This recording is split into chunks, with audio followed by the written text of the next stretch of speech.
The following presentation, Makers and Shakers, is presented by the City of Flagstaff and APS. Sponsored by Compass BBVA, Pub Medical, AWD Law, Sunwest Bank, Alliance Bank, W.L. Gore and Associates, Gentera Enterprises, and DPR Construction. So 1985, you graduate from ASU.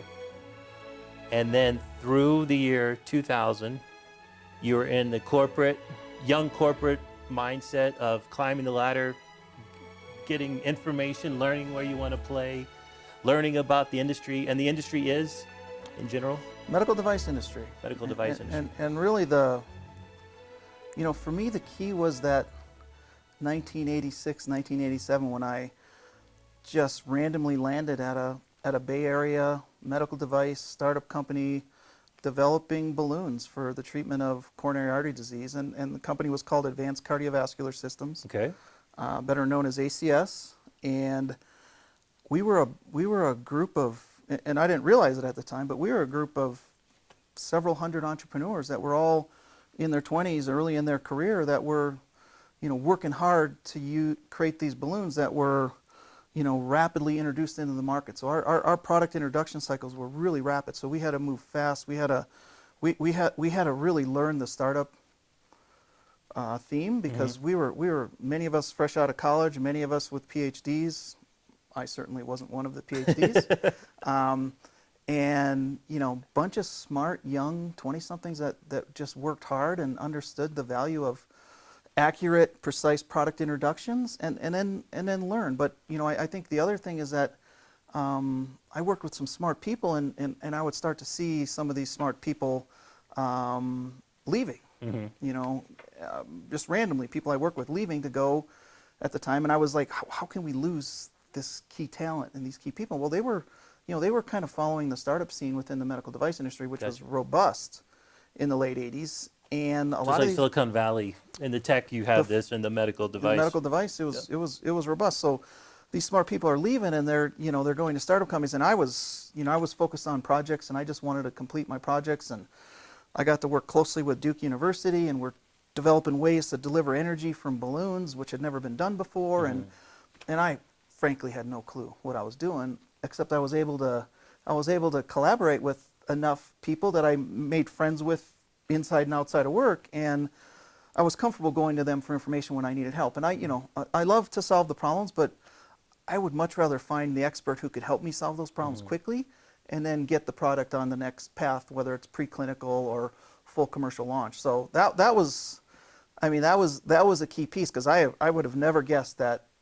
And I wasn't looking for a startup. I wasn't looking for a big company. I was just looking for a damn job. Right. And so, but this is primarily in the R&D space, right? This is pure R&D, pure conceptual, working with clinicians that have just crazy ideas about where they see patient treatment going in the next 50 years. And we're young engineers, and we get to help them solve and navigate through that path. So that was in a lot of ways, that was the best and the worst thing that ever happened to me, was landing in the Bay Area at a startup at 20-something, because it teaches you and it gives you that taste in your mouth that you just can never get rid of. Right. And the people that are leaving are going to start their own news. A lot of them start their own companies, going to a venture-funded startup, an angel-funded startup, a clinician who has an idea, and he just wants these couple guys to come and join him. And they're going to have to bootstrap in their kitchens or their garages for a while, but so you're seeing these people just sort of exit, and it never really sunk in at the time,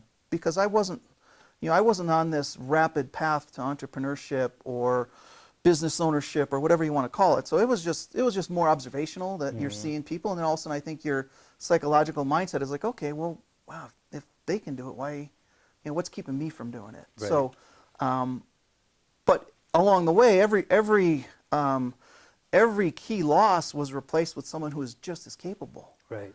And that's how the company kept growing. And I think it was the first company to achieve $200 million in revenue before their 5-year birthday. So this is using balloons to dilate vessels.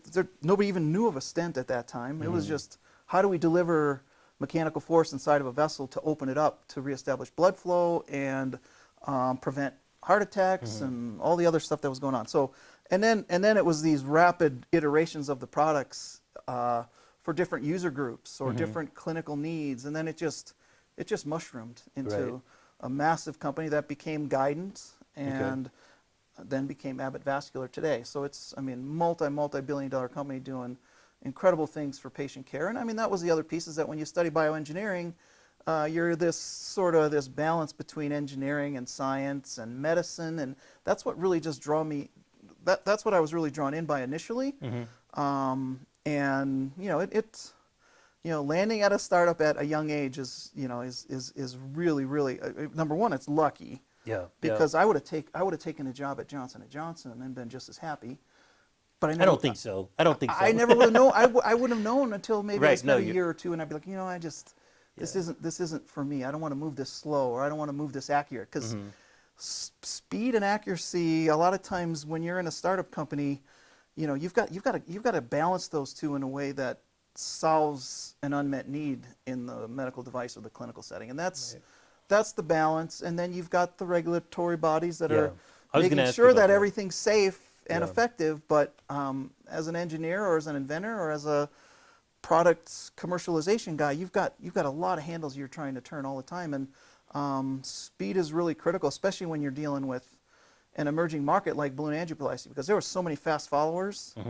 And we were so far ahead of our competition. I mean, we were so far ahead of our competition. So I'm going to stop you, because the other thing I'm hearing, and correct me if I'm wrong, does it not? It normally takes, 7 to 9 years possibly for something to go from the research and development stage to the commercial market.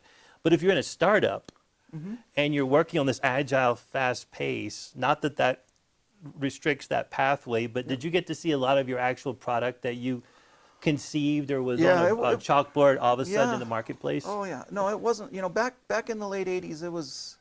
I mean, we were cranking stuff out every 18 months. Gotcha. So not me necessarily, but the product teams that we all were working in the R&D department, we were transferring stuff to manufacturing, getting it to commercial state, getting the 510K or the PMA approvals, and then just pummeling it to the market with just world-class sales and marketing efforts. And like all those things working together is kind of what you get to see when you're in that startup company. But nowadays, it can be epic for if it's a drug device combination. It's 7 years is probably best case. Gotcha. And so we got to see products move pretty quickly and then get to commercial, and then boom, you've got the next generation coming really quick behind that. It might be a small iteration of the diameter or the profile or a material or rated burst pressure or any number of factors. So it was really, I mean, that was really a great experience. And then I think that just, and then I knew every 2 years I was going to get bored. No matter what company I was at, I was going to get bored, because if I can accomplish something, you want to move on to the next thing. And I could have stayed and just tried to grow and move up the ladder. And but I think that startup taste was pretty sweet and pretty tasty. So was it 1995, 1998? You land in Flagstaff, roughly? 97. 97. Close. June of 97. Yeah. And you're with a big company now. Now I'm convinced that this entrepreneurial medical device company here in town that really was creating really cool stuff for patient care, and felt to me like a startup company. I interviewed probably 3 different times because they weren't sure about me. And maybe they were, but they didn't let on that they were sure about it. But they just run you through the process, and it felt like the ACS days again. It felt like that startup, but it's a multi-billion-dollar company. Probably not at the time, but it's a huge organization. You have all the resources and all the capital to do everything you need to do, but they're empowering you to get the job done. Whether it's engineer the product, sell the product, license the product, evaluate it in the clinical setting, or whatever might be said. So I was really sold on that, and they were doing some acquisitions in California to bring in new technology. So it really felt like a great time to be working in this environment. And I was more sold on Flagstaff than I was the company. I mean, and I'd never been here. Gotcha. You had been to Scottsdale. I but went to not college. Yeah, Went, yeah. And you yeah. went down But there. I never, not I mean, Flagstaff. on my weekends, I didn't hop on my motorcycle and drive up to Flagstaff. I was too busy enjoying Tempe. Gotcha. Yeah. So, and then all of a sudden, the year 2000 happens. Year 2000 happens, and What- and, and- and my project had met some, we had met some challenges with potential strategic partners. It wasn't, it wasn't getting the commitment internally from the organization. Some of the pieces were moving back to Delaware, and there's just project decisions that just happen with any project. So I had met my partner at Machine Solutions, who was on the project team with us, who was a equipment engineer, who was so you have your equipment engineer, you have all the pieces on the team to be your own startup company. Right. And him and I just, I could see some real skill in what he would, when he would do a fixture or he would do equipment. He just had the ability to conceptualize and sit on he didn't have SolidWorks, but he could sit on his computer screen and in CAD, he could convert something into a working prototype like that. And it was always spot on. So just had an idea, wrote up a little sales sheet, and I laid it on the table and said, this is what we can do. We can start this company. We can make this. Make this shit work. You were the visionary. Essentially. I was the visionary for the business. For the business, Tom had the vision for the equipment and the product. So I knew if I could envision it, I could describe it to him and he could produce it. And what did that look like to you at the time? So you've got this company idea, you think you've got the right team players, and you're going to sell them on this concept. But what kind of true leap was this for you?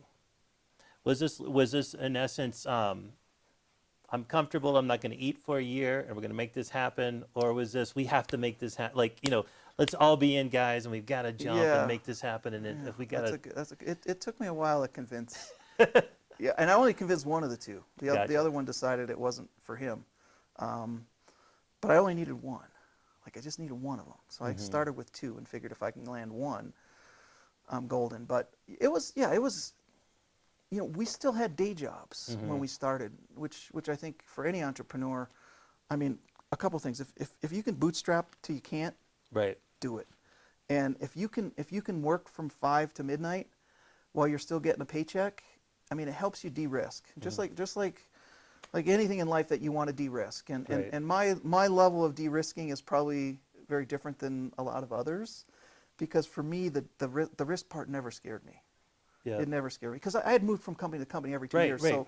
So I'm thinking, well, if this blows up in my face, so what, right? And I never let that thought enter my brain, but I think now just talking to you about it, I would say, well, if that blows up in my face, I'm going to land somewhere else and I'm going to do something else, right? And is that youth? What is that? I used to have that. Like, oh, whatever happened, there'll be something else. I had 2 kids at the time. That's incredible. Yeah, 2 young kids, and you're in a smaller market, even though you love the market. I mean, it was the worst place to be. Yeah, because there wasn't a lot of there wasn't a lot of evidence of people that have done this. Right, and you can't just walk across the street. And I heard about them, but everyone I heard about was like, well, they tried it, and here's what happened when they tried it, and it never was rosy. It was never good, but I think that also motivated me. Like it gave me the motivation to say, you know what, I think we can do this. Do you have that gut thing? You know what I'm talking about? When you know you're on the right path, do you feel, is there something that happens to you mentally or physically that you're like, this is right? Yeah, we got this. And I think the fear helps too. I mean, if you're fearful, but if you bootstrap till you can't, and then you've got the ability to work that 5 to midnight shift and keep things rolling to the point where you can just flush out the market and at least understand who those customers are going to be. And then once you know that those customers are going to be active, paying, loyal, faithful customers, then all of a sudden that 8 to 5 thing becomes less critical. Yeah. And we didn't have to raise capital, which is a godsend. Yeah. We just used our 5 to midnight shift to generate sales, to generate profit, to just keep pumping back into the business. Yeah. And when we finally took the plunge, we weren't taking salary cuts. We were maintaining our salary that we had prior to it. So that's why I love this story, because you hear so many entrepreneurs, and the thought when people are selling this concept is you have to literally completely leave your corporate job, jump off the cliff, and live in a van, until you make money again. and I don't agree with that. And I understand the focus. I understand the passion, the focus, and no, I need to make this work. But I don't necessarily believe you have to starve yourself in order to. No, we couldn't because Tom and I both had young families. Yeah, And yeah. so the day job was critical to our ability to be successful, and I think we, we de-risked it. Yeah. So we de-risked it to the point where, we were going on sales calls. We were meeting with customers. We were getting purchase orders. Mm-hmm. So we were starting to get the wheels in motion to understand that, like, we have something. Like, this thing that we had in this two pieces of paper. This can be real. Mm-hmm. And then we were just smart enough to listen to the customer's feedback when something didn't work or maybe worked differently than what we expected mechanically, and then make quick adjustments and just constantly make quick adjustments that.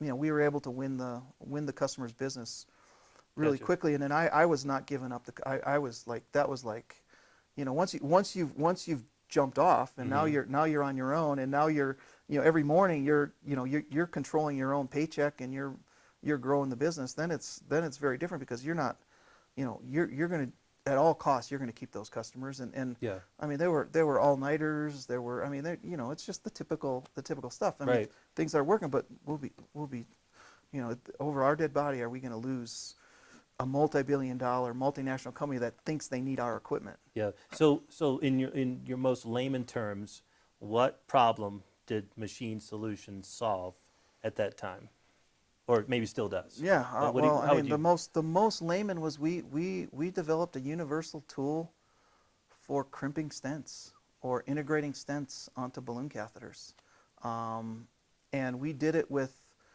a budget that was fractions of what our ultimate customers, because we replaced the technology that they had spent years developing, like years developing, and I could talk for hours on the stuff I saw and the millions of dollars that were spent on absolutely brain dead ideas to crimp a stent onto a balloon catheter, and that was it. We added automation at a time when automation was just adding more assemblers.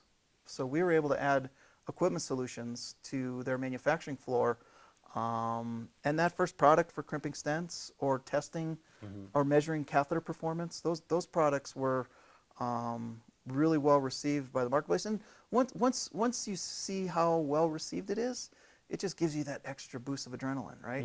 Whether you're selling or you're engineering or you're marketing or you're whatever, it just gives you that extra boost. Okay, we got this, and then it's on to the next, and then it's on to the next, and then we just, we just listened. We listened to our customers and what areas were problematic. Like once we got, and this was the last step before it goes in the package. Wow. So they've invested every penny into this product, and the last thing they can have is poor yields. And we nailed it, and they would have paid whatever I told them it cost. And many times I thought I was pushing the limits of at least my brain's ability to understand value pricing. But you were solving their problem, and it was we a were very specific problem, and they're willing to pay whatever because you nailed it. Yeah. Gotcha. So you're in Machine Solutions from 2000 to 2013. all right. That's a long time for Dan. That right? was my longest tenure, and it was very different because it was my company. Yeah. It was my baby. We were building something great. We were creating jobs in Flagstaff. We were solving problems for customers all over the world, from the Netherlands to Shanghai to Minneapolis to, all over. These customers all saw the value in the solution that we were providing. So, and then we just listened about the other things they needed help with, because they were open to share. This was revolutionary for them, because they could walk this into their management team and say, look how much I'm saving us and improving our margins on the sale of a bare metal stent or a drug-eluting stent. And it was huge numbers. So they were open to tell us what else they wanted us to fix. For you to solve. Yeah. So during the time, from the Machine Solution days, was there a moment at Machine Solutions when everything aligned, you guys achieved something awesome? There had to have been one of those moments where you just said, oh man, this is it. Yeah. Was there a particular moment that set that off, or was it just a... It was probably multiple? that first purchase order. Yeah. Like, we didn't even know that we needed to invoice. Like, we just thought we got a purchase order for $25,000. Right. That was huge. You know, I remember showing up on Tom's fax machine in his home office, and us running around like, what do we do now, right? Right? Because this is real. We were in a garage. We didn't have our first facility yet, and Right. and then oh gosh, I don't know if I can say this on film, but we can always edit it out if we can't. Okay. But I mean, I remember them calling me after I quoted it and gave them a lead time and said, "Is there any way you can cut this lead time in half?" And I'm talking to the customer, and I'm thinking, "There's no way in hell can we cut this lead time in half." But if you pay us $50,000 instead of 25, we can get them to you in 4 weeks. And within an hour, I had a purchase order for 3 machines with full expedite charge. Oh, wow. Yeah. Okay. And then I had to go and negotiate with Tom as to how we were gonna Actually pull this off? How we're gonna pull it off. And Yeah. I never had a doubt that we would find a way to pull it off, and we Right. did. So let's talk about what you're doing now. So you after how many years again at Machine Solutions? It was 13-ish. I mean, my learnings from 2007, 2008 taught me that when times got really, really good again, that I wasn't going to ignore potential exit opportunities. Okay. So we went from, we just got back to the point where we were doing 20+ million in revenue, and our earnings were strong, and the phone was ringing, and people wanted it, Yeah. people were interested in a healthy company with 4 million in EBITDA. And so my learnings from the financial meltdown was that I was going to answer the phone, and if there's an opportunity to run a process to see if there's maybe an investment banking process to see if there's a potential buyer that meets our needs, because Tom and I we were young, we didn't want to sell, but I think 07, 08 kind of like when you're laying people off and some of your friends and they have families, and it's just that opportunity to kind of look and see what was out there was, I convinced him that we should at least consider it, because it's a grueling process to go through 8 management meetings over 3 months and entertain 8 different groups to, sell your investment opportunity, and then start to get offers. And, 07, 08 really caused us to, in 2012, 2011, 2012, when there were opportunities to potentially find a financial partner and take some chips off the table, that we were going to be smart enough about it, because our whole net worth had been built into Machine Solutions. And in good years we were able to pay ourselves. In bad years we struggled, but it's like any business owner in any company.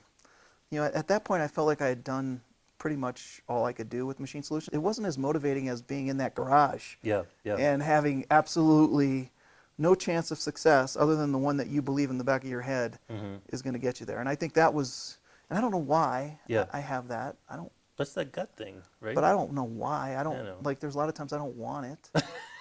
Yeah, no I kidding. don't want it. This I want it to leave. The hero's journey, right? The concept. You don't want to leave the thing, but you're challenged. You feel forced to move forward or something. Yeah. Yeah. So you get out of that, and you say to yourself, I'm going to take a few years off, or I've got another hotbed idea. No.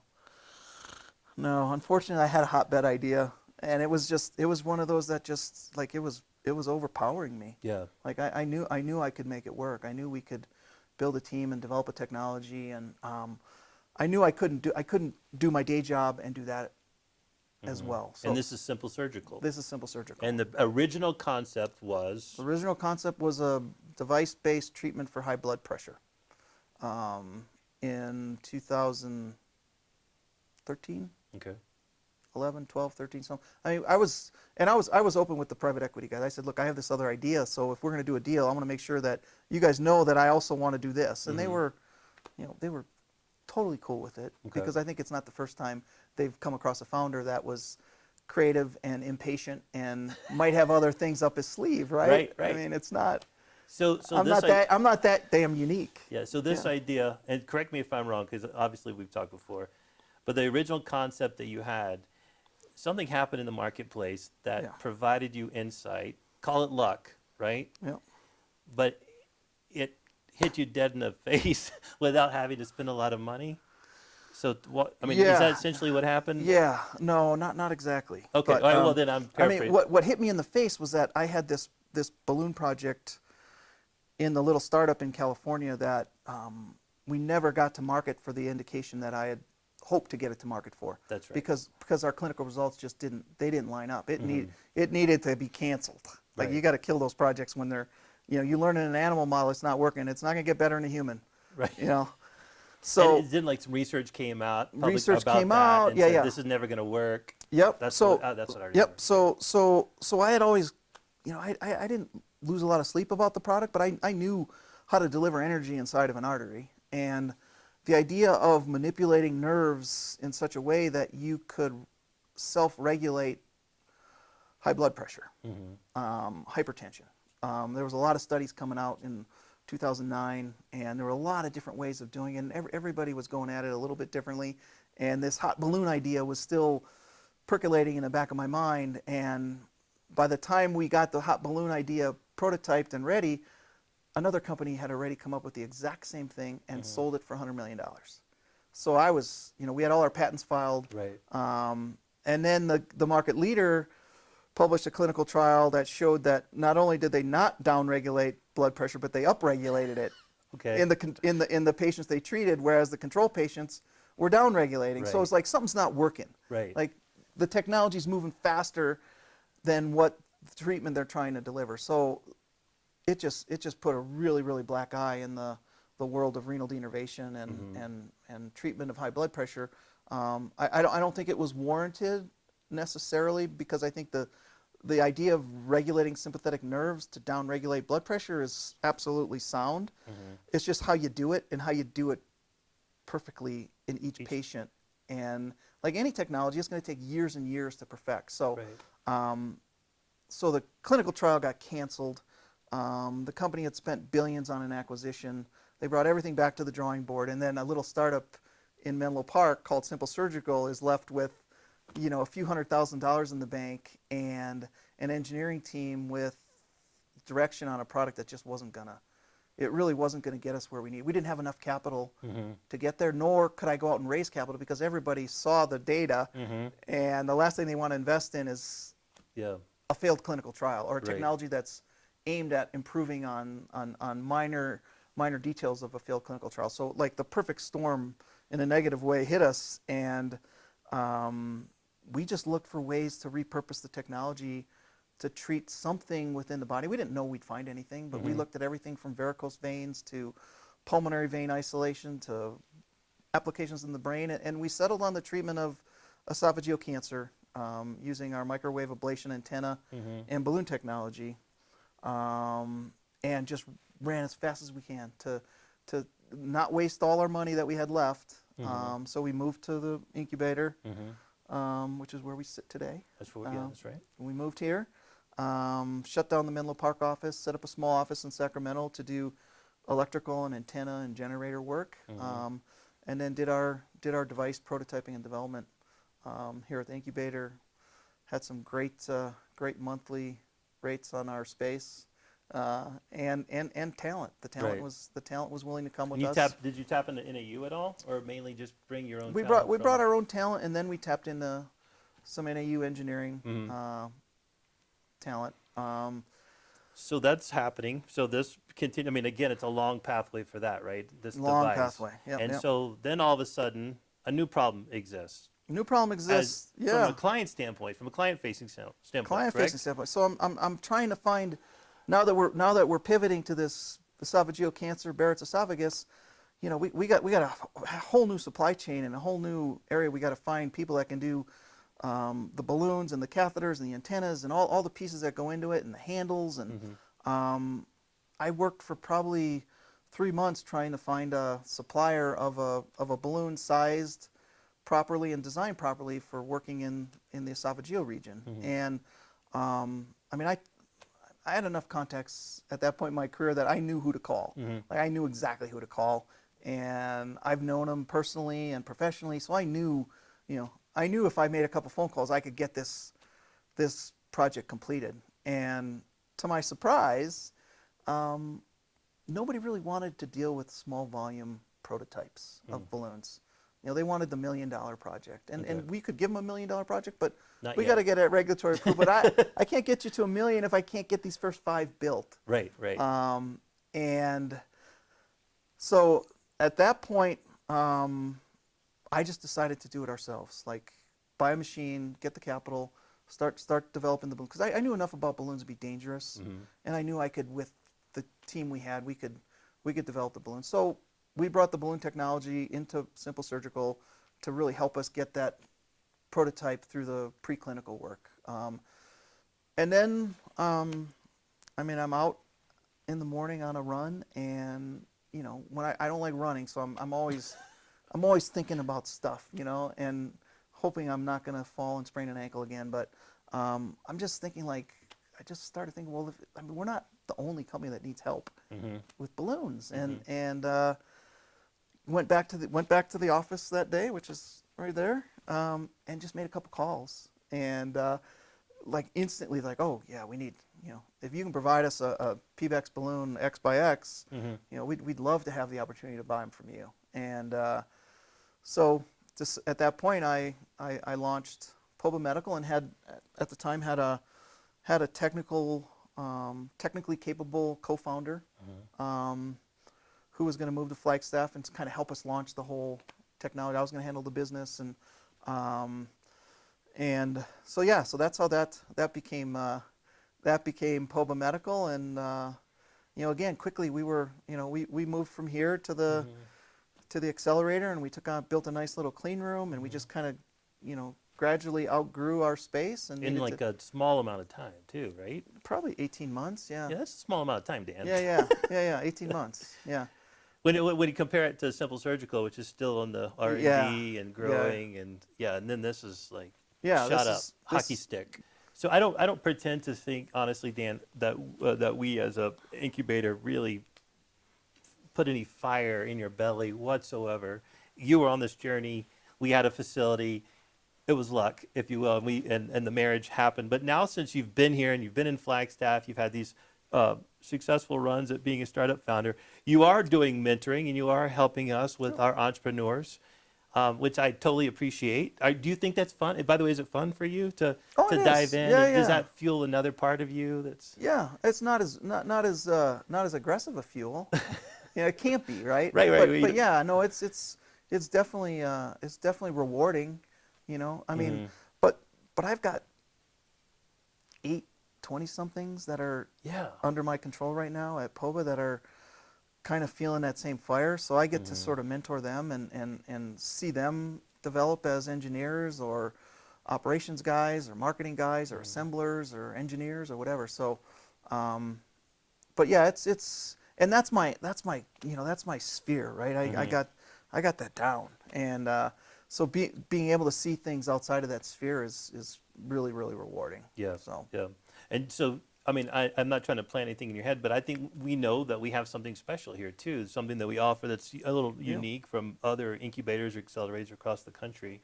But man, I certainly appreciate you and what you do for us, and even you're telling your story and sharing it often.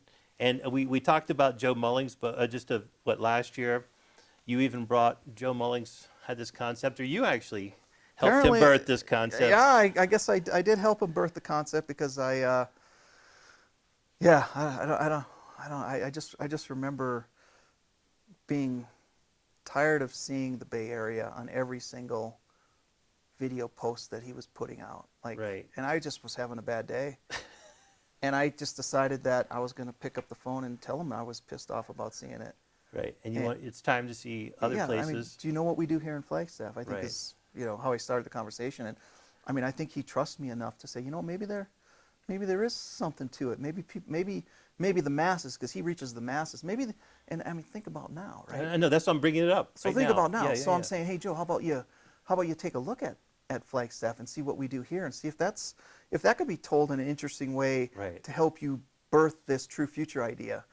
And said, look, you need to show more than just somebody driving down the streets in San Francisco on their bike with a backpack, right, at dawn, right, and a trolley car going by, and the Bay Bridge in the background. Yeah. And there are other places that do incredible things. There's other places that do it, and I think there's a lot of momentum to say that, you know, his ability with True Future to show things like Boston and Flagstaff and Tel Aviv and Jerusalem and yada yada yada that are going to go on. I think it's making a much better story and a much better brand for what he's creating. So maybe, maybe I had a little piece. Yeah, and ironically, I mean, it's the reason why W.O. Gore has a place here, because at one point, all these folks come here and they were like, wait, Yeah. I like this lifestyle. What can we build? What can we create? Yeah, exactly. And so, the more we can get that out, because it is about lifestyle and life balance, and we don't have an hour commute.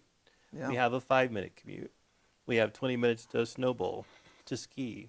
The funny thing is, I don't do any of this. I know you don't. I know, that's why I just eat and drink. That's all I do. So which at a point we had some pretty good options there too. Yeah, exactly. Exactly. Before February. Yeah, so I think, I appreciate you, because I think you're also an example of the type of, we want more Dans to move here, you know, and start things. I don't know if that's true. Yeah, it is Maybe. true. It is true. Yeah. Hopefully I can spawn some Dans here in the next few startups. There's some really smart people that I'm working with every day that one of them has to have that fire burning in their belly. I don't think they all do, but one of them has to. Yeah, I know. I see it. I can see the globe, and it says that of your employees, there are going to be several people that, in a positive way, jump and start something. Impact and impact Flagstaff. Yeah, and impact it.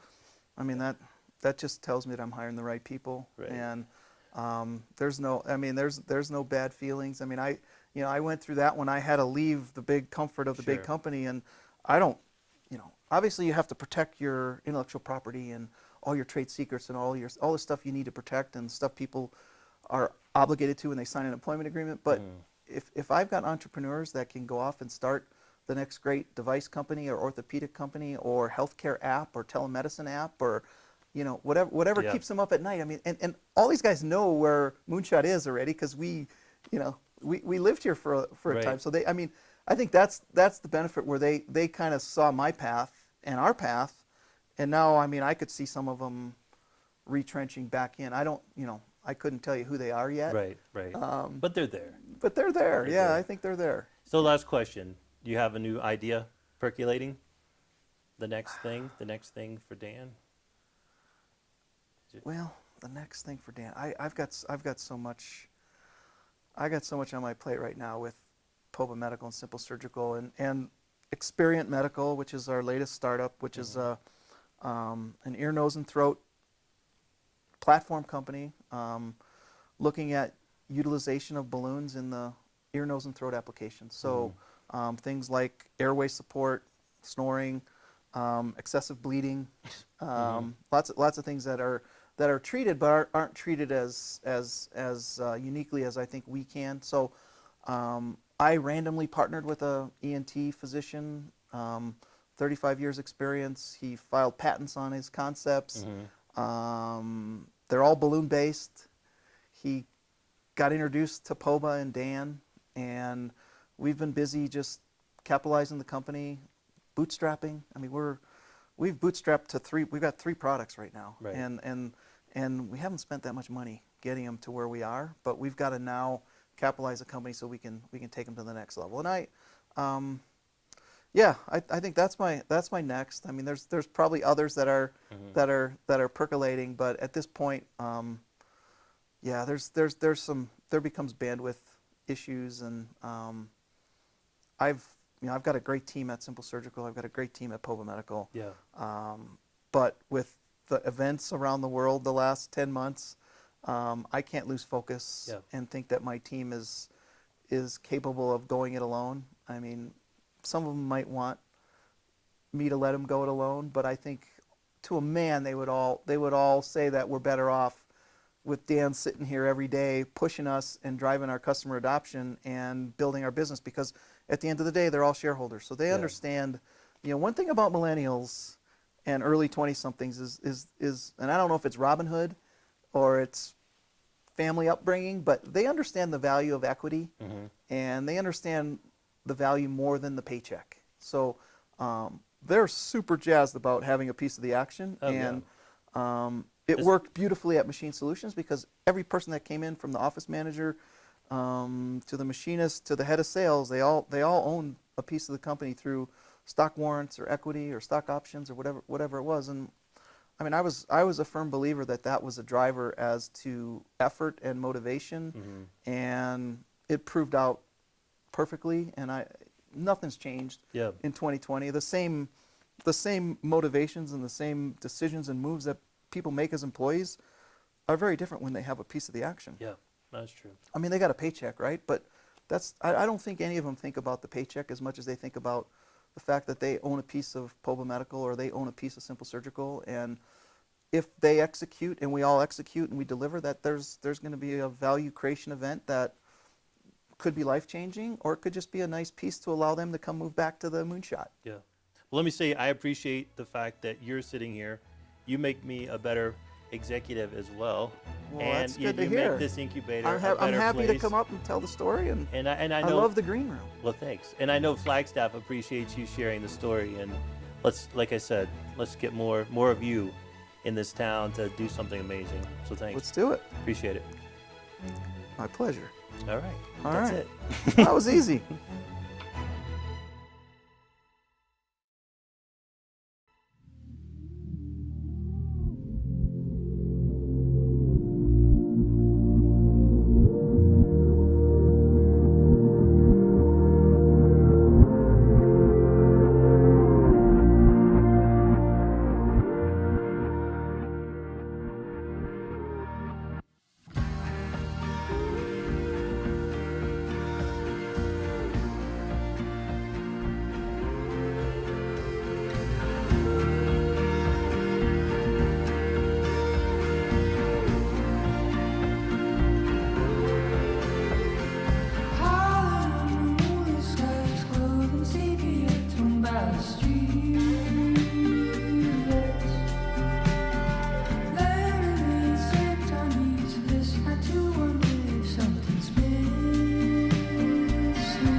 Hello there, welcome again to another evening of Makers and Shakers. This is our happiest hour, and tonight I'm especially happy because we have one of my favorite local entrepreneurs.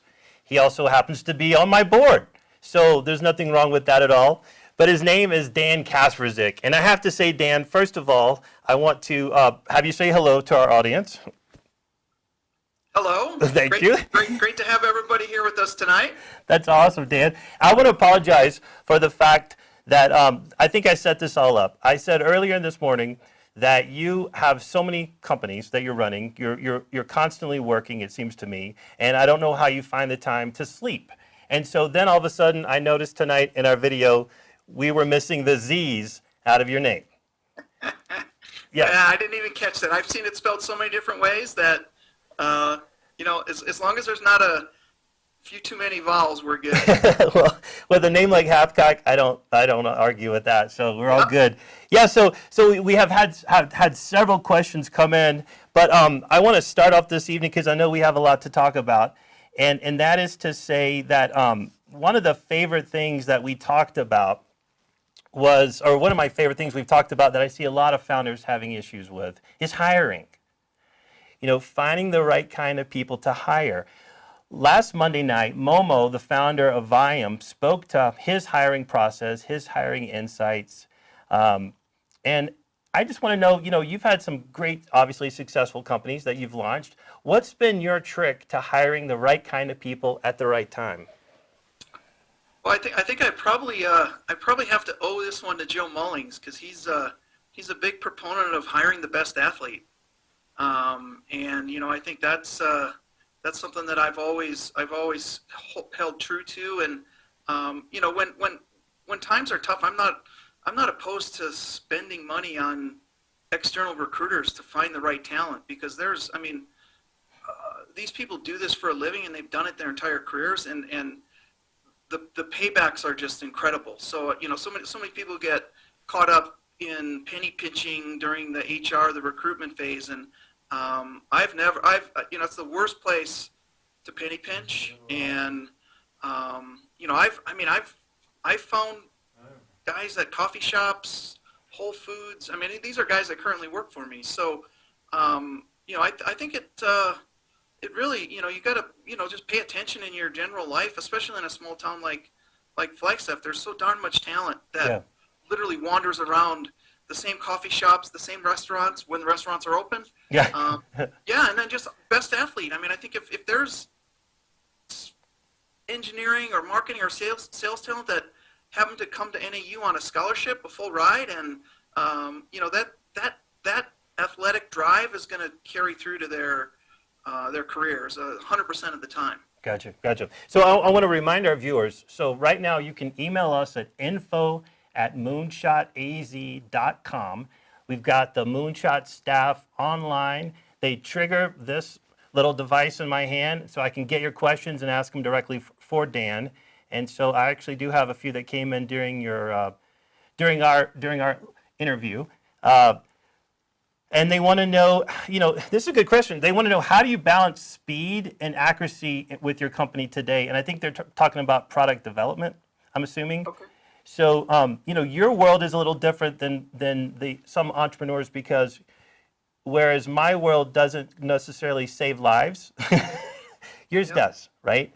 So when you're looking at that balance of product development, how do you balance that? Talk about that.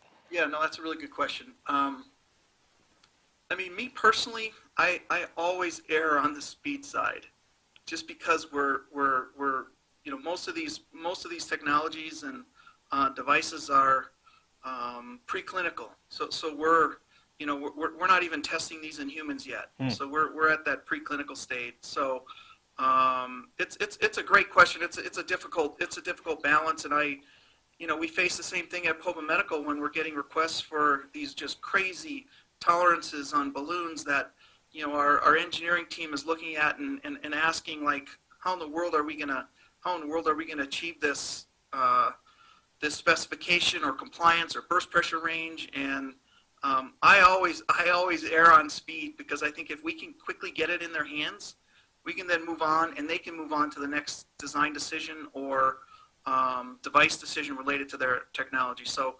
I don't ever ignore accuracy or quality, because that's a key piece to everything we do, especially when you're going through approvals and getting these devices ready for first-in-man testing or in human clinical trials. But you know, it's speed first for me.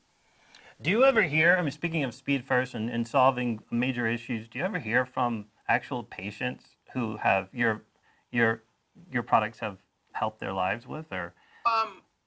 I mean, we have over the years on other products, but you know, esophageal cancer is a growing concern around the world. So I mean, I think when we post a simple video on a 30-second video on LinkedIn, I'll hear from people within different societies and patients that have had esophageal cancer treated through esophagectomies, and really promoting the idea of having something that's minimally invasive and can stop that spread from early to stage 2 or stage 3 esophageal cancer. So we're kind of a step removed, but many of our customers are actively involved in everything from treating atrial fibrillation to neurovascular aneurysms, and they're treating patients day in, day out with their technology. So I'm sure they get the brunt of the successes when they're truly saving lives. Yeah, I would think so too. And I think I remember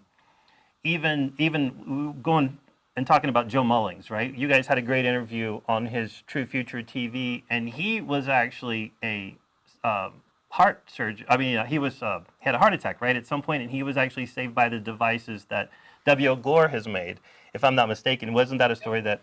Yeah, I think it was congestive heart failure when he was on a bike ride somewhere in Italy or Europe, and those are life-changing. Those are life-changing events, and I think for him it was really the moment where he kind of tied technology to his own physical existence. Yeah. And so now, while we're on the topic of Joe, not to throw him under the bus anymore, but it was your idea to bring him here because Flagstaff has this incredible lifestyle, and you wanted to see it highlighted more for the talent and the type of town that we have. I'm wondering if to me, lifestyle has to be the key ingredient to acquire obviously successful entrepreneurs, but also to get more Dans involved, to get more interest. And do you have a particular, like, if you moved here early on, but if you weren't here, where would you be? If you weren't in Flagstaff, where else would you be? I'd be in Boulder. You would be, okay. And so why Flagstaff? Just curious. Well, I mean, it was a job for me. I mean, I mean, the W.O. Gore opportunity was an incredible opportunity for me at that point in my career, and like we talked about in the interview, it was you're going to go work for a multi-billion-dollar company, but it's going to feel like a startup, and that's the calling card that Gore brings to all their new hires, is that you've got this freedom and flexibility in your work-life balance, but you get to live in Flagstaff if you're working for Gore Medical. So I wouldn't, I think for me the job chose Flagstaff, and I fell in love with it, and then having your own company here, you really do tie your hands as it relates to moving to a coast or moving to a different mountain town. But I would say it would have been Boulder. So I guess what I'm really asking too is, what is it of the lifestyle? Are you a skier? Are you a runner? You talked about not being a fan of running, so I'm assuming that's not the reason. I love getting up early in the morning and going on a trail run. Yeah. I mean, I think that's far more enjoyable than going on a run down a straight flat street. Yeah. I love mountain biking. I've enjoyed skiing. I like proximity to the deserts and proximity to year-round summer. Mm-hmm. As I get older, that becomes an incredibly attractive piece to life, because there are times in the spring in Flagstaff where you can look outside and see the trees bent over sideways because the wind's decided to blow for 3 straight days. So, right.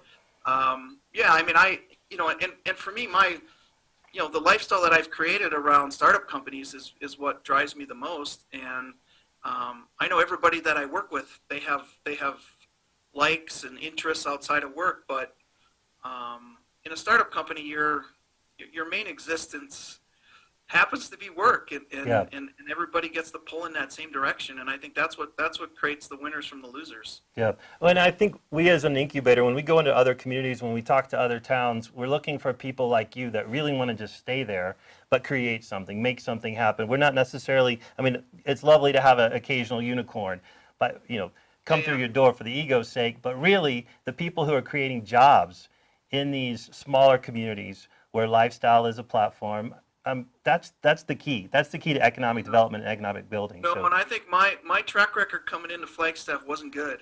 I mean, I had 2 years in Columbus, Ohio, 3 years in Mountain View, California, 3 years in Colorado Springs, 3 years in Lehigh Valley. So I had my longevity was about 3 years. Well, awesome. So let's flip gears a little bit and listen to some questions from our audience. What's your favorite thing about being an entrepreneur?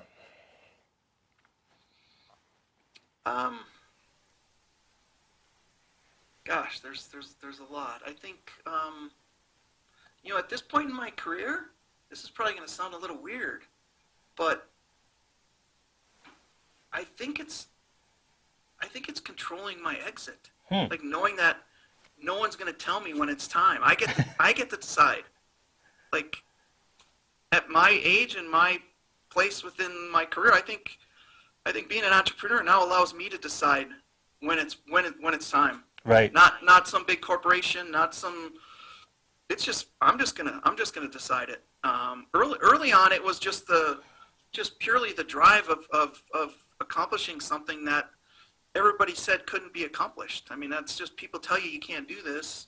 My natural reaction was, well, watch me, right? Yeah. I mean, I think that's the part of being an entrepreneur that's super exciting, and seeing the looks on the faces of your coworkers when you're building a team out and you're doing. I mean, that's the friendships you get to create and the lives you get to change is really the most rewarding thing about being an entrepreneur. Yeah, I totally agree. So here's a great one, in fact. So COVID, all of a sudden, here we are in the middle of it. I believe, and it looks like this question is right in line with this, that your engagement with customers has been very trade show heavy in the past. Now with COVID, what does POBA do? What does POBA plan to do? What has POBA been doing this year to touch those customers? Yeah, no, our trade shows really are the lifeblood for, it was true at Machine Solutions, it's true at POBA, it's true at Simple Surgical. So it's really that in-person customer engagement that allows you to tell your story, secure orders, build your business, reinvest in your business. So, one of the things that's really been helpful for us this year is we partnered with 3 gals that started a company called Chamfer. And it's an online marketplace for selling anything helping medical device catheter engineers through the prototyping phase. So I think we were their second or third principal to sign up. They have, I don't even know how many they have now, but they have 20, 30 plus principals that are selling on their e-commerce platform. So they built an Amazon-like service for medical device catheter engineers where we have over 70 different SKUs of different balloons that we've taken the time to manufacture and put on the shelf and help these early stage prototypers and early stage catheter engineers move through that preclinical or clinical process. So it's really been key for us this year. Is it's given us the ability to engage with customers. It's not moving the bottom line, unfortunately, because you're talking 5 or 10 balloons versus 10,000. But we've got 70 plus SKUs. We'll have close to 100 SKUs by the end of the year. We've gone from, I think we sold 17 units in 2019, and we're gonna be close to 100 this year. So wow. It's been massive. It's been massive growth, and I think each one of those unique balloon sales allows us to grab that customer, either for future development or just solve a problem that they currently have. So that's been key for us. So the timing with Chamfer, which started right around the same time as POBA, and me randomly meeting them at a trade show in Minneapolis and learning about what they were trying to do, and I never even thought twice about whether or not the investment in joining their team and joining their e-marketplace was something that we should consider. It was just, it was a no-brainer. Obviously, I didn't know about COVID back in 2018 or 19 or the threat of COVID, but it's been an awesome piece for us to really get customer engagement in a time when I can't go out and shake a customer's hand. Yeah. Well, the other thing I saw, Dan, with you especially, is that you were an early adopter to utilizing video, and I think you've done that through your Balloon U video sequence, your video shows that you have, and what made you think of that type of engagement? Because honestly, that's not a go-to for your sector typically, right? For what you're doing, to all of a sudden think, you know what, I'm going to bring more of my story, more of what we do to video. But but you took hold of it, and you've been utilizing it really well, and I'm sure that has also helped during COVID. No, it has. Yeah, it definitely has. And I think I would stop for coffee on my way up to NASET at the tourist home, and some days were early, and there'd always be the same barista who was making the best cappuccino in town, and I just happened to one morning he was talkative, I was talkative. I learned about what he was doing at NEU and what he was interested in doing in his career. And he was an athlete, and he was here on a scholarship, and he was, rapidly advancing through his career while he ran track and field. So clearly he's got the initiative and the drive. And, I just learned about some of the things he was doing with respect to social media and digital marketing and video, and offered him an internship. Yeah. And, I think that same day. From there on, he's just really helped me push some of my ideas, because he's got he's got that ability as it relates to digital and social media to help us pump out videos, push us hard on original content, and really drive the branding that just becomes a key piece to an early stage company, especially when everybody's forced to stay home. Yeah. So here's another question. Coffee on the way to work. So what's his name? Tell us his name, right? You can share. Lorenzo Johnson. Okay, I might have talked over you. iCovey Marketing. Gotcha. Thank you. Is he here in Flagstaff, or is he elsewhere? He is now down in Tucson. Okay. But he still has local companies like Machine Solutions and Pova Medical and Simple Surgical as his clients, and he's an entrepreneur, so he's spreading his net as wide as he can to grow his business. But yeah, he's moved down to Tucson. So talk to me about where you are currently with your balloon manufacturing capacity today, but also back up and tell me where you were when you started at here on our campus at Moonshot at NASET. Yeah, well, I would say on the early days back in the incubator lab, we could probably produce, on a good day, 50 balloons. Okay. Like if we had the recipes and it was an easy balloon, we could probably produce 50 balloons a day. We just purchased a piece of capital equipment that gives us some automation capability around blow molding of balloons. So coupling that machine, which is not yet in service, it's just recently been received. So we're in the process of bringing it in service. But we're at the point now where with 2 shifts of manufacturing, we can produce thousands. Wow. Couple thousand balloons with this new machine.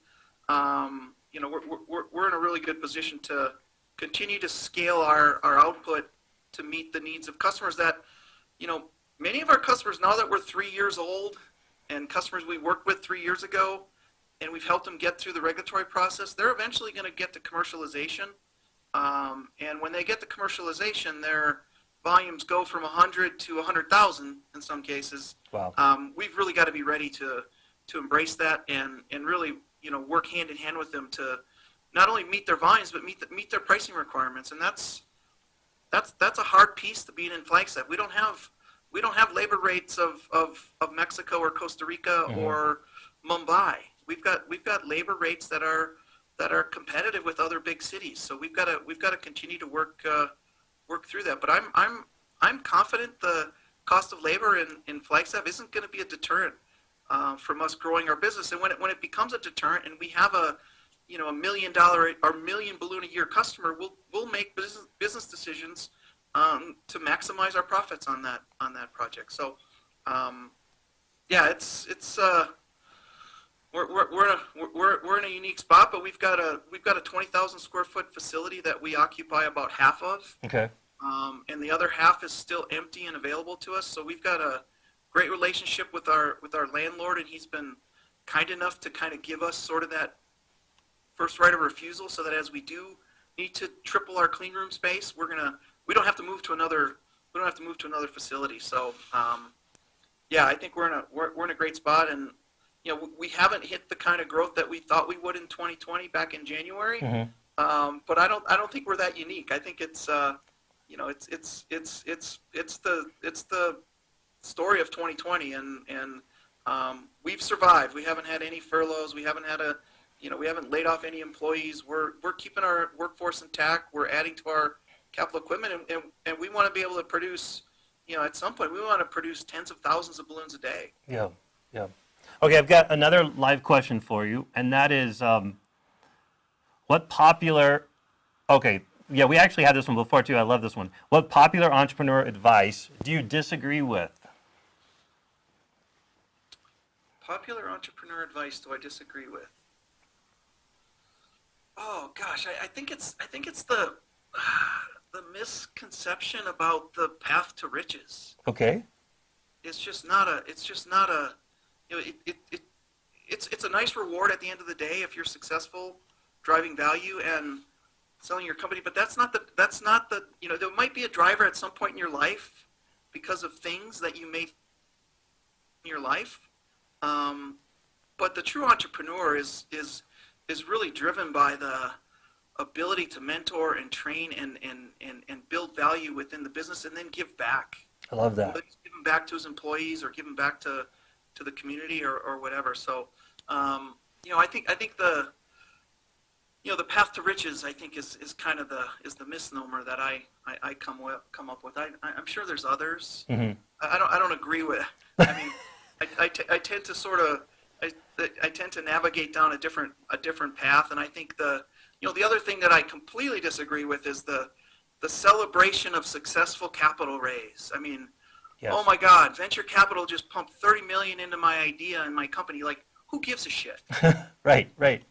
That's not, I mean, sure, you raised $30 million and you should celebrate it, but celebrate the successful first clinical trial or first in man study, or celebrate that. I mean, I think so many people get hung up on, and a lot of it has to do with the tech industry and raising hundreds and hundreds of millions of dollars for your ideas, and everybody gets excited, and sure, I mean,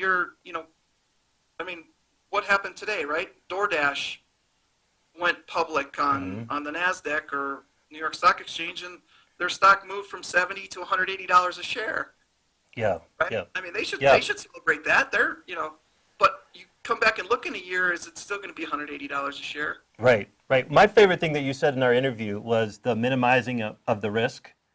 Yeah. Because I feel like that's a misnomer too, that in order to be successful as an entrepreneur, you have to just give up everything and dive head in. And you've stated, and I believe, that you can work a day job and pull midnight hours and build this company up until it can support. I think you said you had children at the time, and living, and your partner did as well. Your co-founder did. So I think that's a key. I love the fact that we're demystifying that piece a little bit. Yeah, no, I think that was a key piece, because I didn't, we didn't have the capital for us to dive in. We had a bootstrap to the point where we could build something that was sustainable, and then be willing and able to reinvest in what we had just created. So versus just paying ourselves fat salaries. Right. I mean, that would have been fun. Yeah. yeah. But yeah, I think I like to think about bootstrapping until you can't, and I think that's you'll know when you can't bootstrap anymore. I mean, it's not like, if you're smart about your idea and your business and your true passion, you're going to know when it's time to either bring on additional expertise or bring on additional capital, or carve off some of your equity in exchange for some cash to allow you to do other things. But I never, I think the thing that you have to realize, though, is when once you've gone from that bootstrapping and that day job to your new job, is how much more you can get out of yourself, because you don't have that day job. I think I never really appreciated that. Like, I always thought I was giving it all as a second job, because I knew that's what I wanted to do. But I mean, it's amazing once you're completely unencumbered by that other piece, which is really helping you get to the goal line that you want to get to in entrepreneurship. It's amazing how much more ceiling there is that you never knew. Yeah. So I'm going to take one more live question. And this actually relates to, again, your employees and how you incentivize them. You talk about it a little bit maybe in the interview, but how soon and how often do you even offer equity? Or what are your rules in your mind as far as setting someone up for success within your company? Well, I think it's something that has to be widespread across the employee base, because I think it's such a motivator in 2020 as it relates to total comp.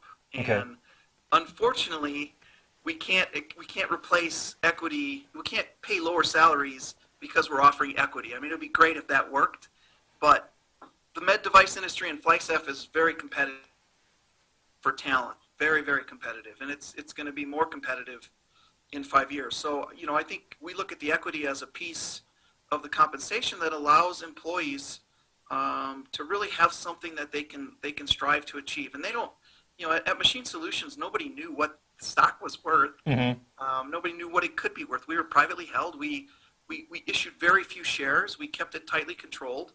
And then when we got to the point where we were able to exchange equity in exchange for a private equity transaction, then everybody knew exactly what it was worth. But I don't have like a certain entry requirement. I mean, I think if somebody's key to your plan and key to your path, hey, they should have equity, because the guy next to him is going to have equity. And these guys know each other. They whether their families hang out together, or they bike ride together, or they climb together, or they do whatever. It's maybe they play fantasy football together. But it's get them all aligned. And we're such a young, hungry team that I don't have like a senior executive level and a mid management level and then an engineering level. I mean, we're still 16 to 18 employees, and many of our staff is working in the clean room day in, day out. So, I think it's also one of those things where I'm not that smart. If it worked before, it's going to work again. Right. Well, I disagree with you, but all right. Yeah. All right. So my last question is one I've been asking everyone, and that is, if you weren't doing this today, what would you be doing? What other path would you be on? Oh, shit. Oh, God. If I wasn't doing this today, what would I be doing? Oh, God. There was a time in my life where I would say I would be a ski bum. Okay. In a Colorado mountain town. But that would have been so damn boring. I mean, my mind wouldn't have allowed it. My body would have allowed it. My mind wouldn't have allowed it. Gotcha. I would have been bombing hills and thinking about something and probably broke my neck. All right. Well, I guess we'll have to take that as the answer. And I have to say, Boulder is missing out, but Flagstaff is so thankful and grateful that you're here and you decided to not just be a ski bum. That's what I have to say. And I have to tell our viewers again, this has been an awesome night again with Mr. Dan Caspersick. And if you want to learn more about him, you spell his name with a Z, and you look him up on LinkedIn. He's a great mentor and a coach here at Moonshot as well. So if you want to become a member of our Incubator Accelerator program, we can connect you as well with Dan and several other fantastic founders and mentors here in Flagstaff. So again, Dan, I thank you for your time this evening. If our viewers have more questions after we air this, please, again, just email us at info@moonshotaz.com. I will forward your questions to Dan, and we'll get an answer back to you. It's been another incredible night. Tomorrow, we have some more incredible workshops. We're going to listen to, I think, a workshop from Dustin Moore with SunWest Bank. We've got our own Amanda Kristinat teaching us about getting grant funding. And then for the keynote, I'm thrilled to have Mr. Steve Reese. He is the Chief Information Officer for the Phoenix Suns. An incredible guy, an incredible storyteller, and you're going to learn a lot from his keynote. And then we're going to do the same live Q&A tomorrow night. So again, I thank you all again for joining us tonight. It's been awesome. It's been awesome to see Dan, and that is it for us. Good night. Video production services for makers and shakers provided by Moonshot Studios, powered by PDR Digital Media.